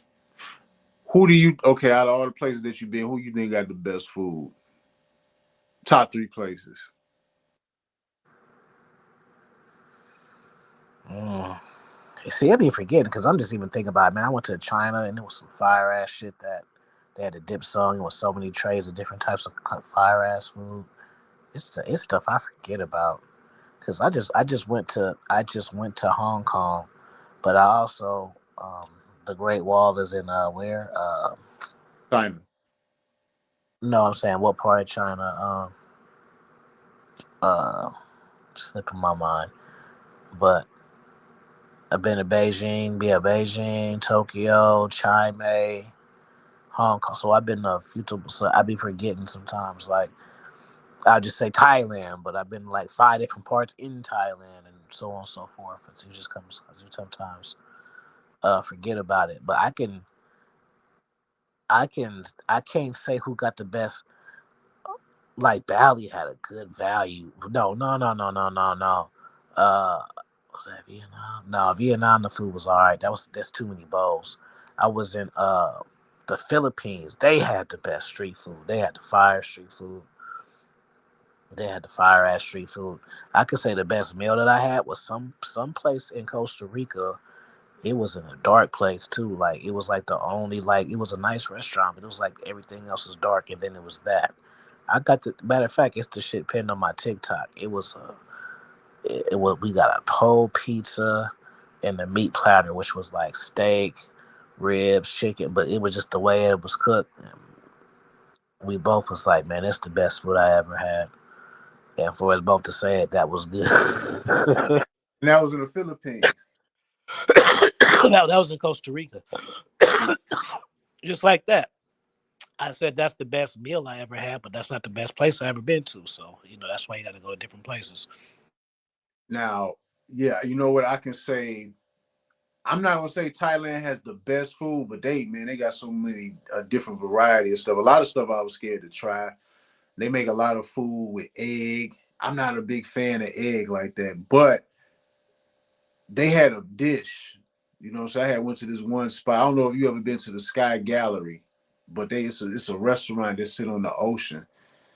And man, I think I had red snapper and like some rice, and it was made with this sauce. But it was some of the best fish I ever had in my life. That particular dish, it was the best fish I ever had. But I still haven't eaten enough in Thailand um to really say that they got the best food, but I know they got hella stuff, man. Because when I first got out there, the first couple of days I was out there, I messed around and got myself sick because from what I heard, when you go to Thailand, you're supposed to bring probiotics with you. And on my first trip, somebody had mentioned something about activated charcoal. So I had both. And I was taking the activated charcoal because I just thought the activated charcoal was supposed to help protect me from whatever is the different bacteria that we not used to in the food and the water over there. But I didn't know that activated charcoal is a laxative. So for like that first week, I was I was in the bathroom a lot and didn't understand why. You know what I'm saying? And along with that, I remember probably like my first week, man. One of them days, man, I got real pop at one of them clubs, and I think one of the things that had brought me back to health because one of the malls I had stayed right next door to, and as I was trying to bring myself back up to health, man, I really wasn't in the mood to be trying no different type of food. So they had this pizza spot. I forgot the name of it, but it was a pizza spot in this in the mall, and the pizza was actually good. So that's what I really kept it simple and basic for most of the time. But that fish, some of the best I ever had. I had a culture shock when I went to Puerto Rico for the first time, and they had Subway had breakfast, but like real breakfast, like they made your eggs and shit on a skillet and omelets, and that was just hella weird to see at Subway. And then when I went to Wendy's, they had a breakfast menu, and they just now got that a few years ago. But this was like hella years ago, so it was weird. Like, damn, this just shows you how different places, how different things are. I see a woman. She say, "Can a woman get in the chat?" I'm curious to see what a question for a woman got. What question do you have, Miss Woman? It's Pop Tart going trucking. That's the homie right there. You know her. Yeah, I've definitely seen her do some of the lives, few of the lives that I've had. She didn't definitely slid through. She be doing her thing with trucking. Cause I think I seen her in other you know what I'm saying, showing love on other truckers' lives and stuff like that. So I know who that is. Question: I don't know how long you've been here, but I'll drop something for sure, for sure. But yeah, man, I ain't gonna hold you long, man. I definitely appreciate you for coming through, man. It's been good to chop it up with you. Um Matter of fact, man, what's up with RPC, man? How you doing? He good, man. He may be did he tell me he was going to Columbia? Cause you know he got a spot out there, so he kind of can just go and come and go type. He bought him some property, and he just well, he ain't got He to got, go. got a condo. Okay, that's That dope. other guest too. And so for all y'all don't know, I didn't knew Vonnie almost like 7, 8 years. It's been a Yeah, long now. Time flies, man. I Uh, know. I had talked to RPC when I had went to Ty, Southeast, and he said he was like, man, he said he was really fucking with Asia like that, man. Because I know he was a Columbia guy, but yeah, that's what I'm saying. That's the part that speaks volume because he wasn't even on that vibe at all. It got to be that good, even just like that. Like nigga, me and him went to breakfast, and I posted this, and maybe it was like you know how you go to breakfast, whatever. And so I might have got like two separate omelets, two sides, a big ass orange juice, a big ass iced coffee, fruit. Maybe it came out to like 6 USD, and I was like, "Yo, this is crazy." yeah, yeah, yeah. That's I think that's one of the biggest reasons why a lot of people is going to Thailand. It makes financial sense, but I know they got stipulations on how you can buy property and all that different type of stuff. Like it's not as far as you really setting up shop in Thailand. It don't seem like it's friendly to foreigners. You know it's crazy. You know what's crazy though, bro? It's just even um just traveling because the first time I went there, they didn't have all the dispensaries and shit. Like, and then I came back. I'm like, "Yo, this shit was barely even here." Now it's a dispensary on every block, but that was not the way of life at first for Thailand. They Right. had dispensaries like on every other block out there now. So I don't know. I could have swore somebody said I knew it was when I went there. It was legal, but I could have swore sometime after that. Then they said that they made it illegal again. Is it legal now? When it was very legal, shit was like super open, bro. Like you don't even have to like go to an area. Shit, you're just there. Okay. Hmm. Yeah. So yeah, Thailand. Oops. Yeah, But man. yeah, man, I gotta play with this some more, man. Learn how to operate this, and You on the phone or you on the computer? I'm on the phone. Oh, okay. Cause you got a laptop? Hell no. No, no home computer either. I got a home computer. I don't really be doing too much. Like it's a Mac computer, man. I've been having this Mac computer since like 2009, man. It got all type of viruses and stuff on it. The only thing I really do on here is like record music, but I don't really do too much on here. Mm. I'm pretty. Just go to it afterwards, and it'll just click on it, and then I'll even let me see. Just when it ends, you'll see options. It'll tell you. Like the first option they tell you when it's asks you, do you want to download? Do download it, so that then you can send it to me. It ain't gonna ask you until you end the stream though. Okay, okay, okay. But, well, yeah, man. Shit, I appreciate you showing up, man. I appreciate everybody else for tapping in, and yeah, man, we go way back. I just want to touch on a little travel talk, travel life talk. Appreciate y'all for coming through. Definitely appreciate you, Afie, man. It's been a while, man. It's been a pleasure chopping it up with you. Good man. When you tapped in, it ain't gotta be so long. The last time, the next time. Oh Yeah. no, so man, I think it might have been a little more recent though, because you remember I got like 5 different Instagrams. So just because we tapped in on one, I might have been on a whole other Instagram tapped in with you another time. You know what I'm yeah, saying? Yeah, yeah, But yeah. at the time, it don't gotta be that. It ain't gotta even be that long again. So whatever, you know what I'm saying. I'll pull up whenever, especially on the weekends too. Weekends is always good for me. I always do. It's my content days. It's a Sunday, so it's Well, always good. let me. Okay, I'm gonna ask you one more question before we cut up out of here. So I know you be doing all type of stuff, man. You started off with the dominance. What was it? Dominance Top mindset. all game Okay, I know you did the wrestling channel. You did all. You was doing all different. wrestling, Huh? expo level wrestling. I just dropped some shit last night. So how do you find the time?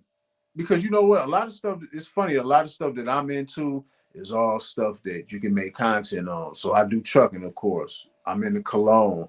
I actually started a fragrance channel, and it's growing reasonably, but I don't be having the time to do it on a consistent basis. You know what I'm saying? So I mess with cigars, and of course, with the traveling and stuff like that. So there's like four different things that I do that can all be separate channels. But it just seemed like if you're trying to do too much, it seemed like it'll stretch yourself thin. Like, how do you feel about that? Because I know you do Mm. different content. Well, for one, you could binge do content, so I can just I can just sit in a house one day and make content that'll last me for 2 weeks. Mm, So that's one thing. The second thing is I'm into everything like wrestling. I can talk about. I'm gonna watch it anyway. right. I can watch it. Then it take me 10, 15 minutes to talk about it after. Boom. Then there's the next week. So it matches my lifestyle. Whatever. I don't even like even food shit. I got a food channel. I ain't even been dropping over there, but I could just upload 100 food videos right now. I just take the videos just cause. So if I took a long break and I want to spam my channel to get back in the algo and give them 31 per day, I ain't got to go out to eat. I could just do that, and then when I'm going out to eat, I'm getting newer content. Like that. Okay. Okay. That's probably what I'm gonna have to do. Insert excerpt whichever whatever it is. It could be hockey, it could be baseball cards, it could be Pokemon cards, whatever the fuck it is. Just how I just said. Okay. Okay. Yeah, I'm gonna have to do that, man. Because people make you feel bad. Like I started the fragrance channel, and what I mean by it's growing pretty good. Like it's probably like 200 and I probably got like 250 subscribers. Um, but the interaction, I just know like if I was like on it like every day, constantly, it'd grow fast. And it made me feel bad when people be like, man, what the content at? What I'm saying? I love the channel, but you don't post enough. So I'm like, damn, man. And it's kind of hard to do it with trucking. It's easy to do trucking content because most of the time I'm just kicking back, talking about trucking. I can do that at home, do it in the car, do it in the truck. But like as far as fragrance, I got my little room set up. But it's just kind of hard to get to. But like you said, you know what? I'm gonna take that in consideration, man. The days when I have time, I'm just gonna sit here and just go through a whole bunch of it pre. it it, it's different because now I'm just doing content because I want to. I went through the phase and when I was watching Fresh and Fit every day and I seen them niggas get rich and I wanted to do the same thing. Like I don't look at it like that no more. And No, me. and that's how I used to. I used to look at it like, ooh, all I gotta do is hit the algo. Then my life gonna change. So it never happened. But see, now I gotta now before people cut up out of here, man. We gotta. I gave you a proper introduction, but we didn't go into detail. Like, man, a lot of dudes who y'all see on the internet who got big followers, man. They all interview with Afie first. You know what I'm saying? I learned about a lot of dudes. I learned about FedEx Fearless. I remember when you first interviewed him. I remember Myron. You know what I'm saying? We already know Dr. BOA, Steph is cold. They was all coming through the circle, man. Afie, you know what I'm saying, was pulling in and was messing with a lot of people. Did know a lot of people that a lot of, you know what I'm saying, they got big followers. I think I made a good impact. Yeah, I was a good connector of people who wouldn't even normally friends or interact outside of me. Niggas can't take that from me. no, not at all. I remember probably like one of man, it was so many best streams, but I remember it was a stream that you moderated.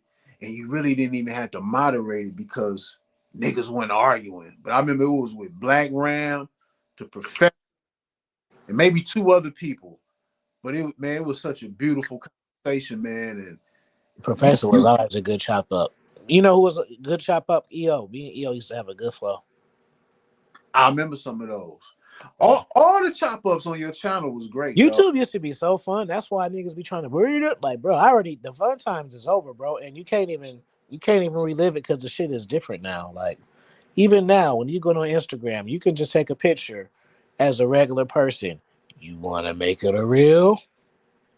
You you want to boost it? Like, even if they push the shit on you so hard, even if that ain't even what you want to do. But back then, when we was doing it and started, it was more of a forbidden thing, like a secret thing. So it just was a way different energy, a way different vibe. Just this is like the international online locker room. That was mainstream. Like, I really get that. How you were one of them cats be like, man, we was on it first. Like, no, we was a part of a movement, bro. Yeah. I think not only was you moderating, man, but I think a lot of people, man, then took shit from you because you never know who listening to you, right? So I remember this was some years ago, man. I remember somebody in the video asked you, like, how do you shop for clothes? Like, how do Oh you, yeah, niggas love to steal from me, but they and don't. I, and I remember They you don't be having the sauce though. I remember you specifically said, like, I don't buy outfits, I buy pieces. I remember listening to this. I'm like, hell yeah, I'm the same way. But I remember you said that, and it seemed like after that, when you look on Instagram and you hear all this fashionista shit, everybody talking about pieces. People weren't saying that shit. You know what I'm saying? So if you got a lot of influence out here, man, I just definitely wanted. I just be wishing cats just be putting people on. People be gatekeeping me and shit. I gotta see niggas like me on the under and shit. They want They got a million followers want to tell me how fire I am. Your million followers don't even know about me and shit. That's how I look at you. So why you think you're giving me props? I'm really looking at you sideways.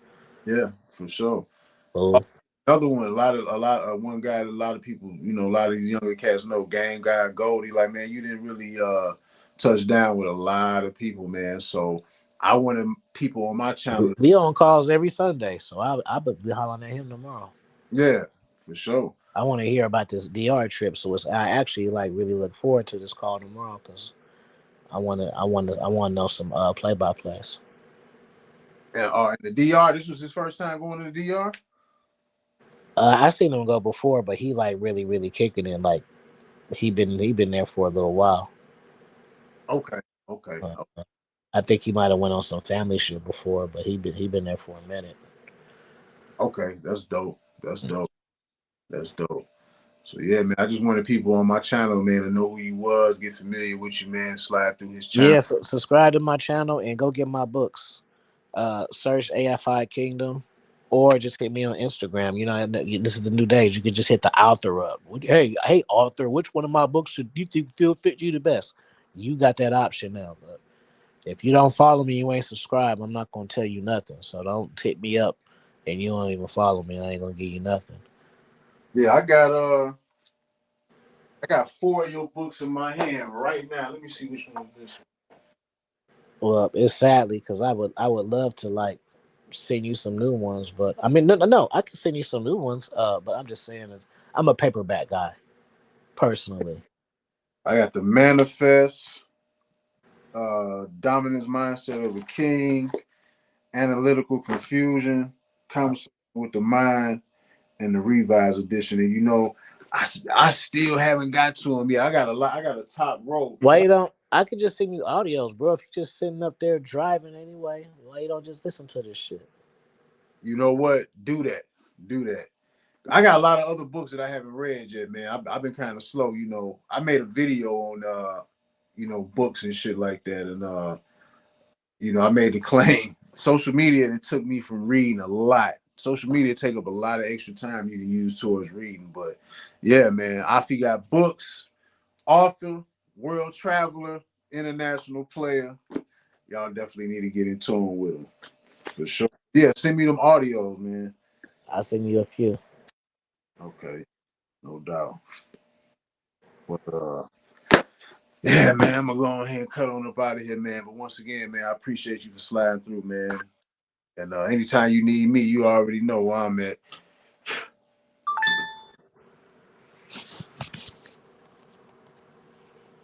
Good, my G. I got you, brother. And Okay, download man. this and send it to me.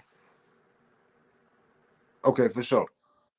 All right, brother. Yep. Y'all tap in, Wimpy. Peace, peace. All right.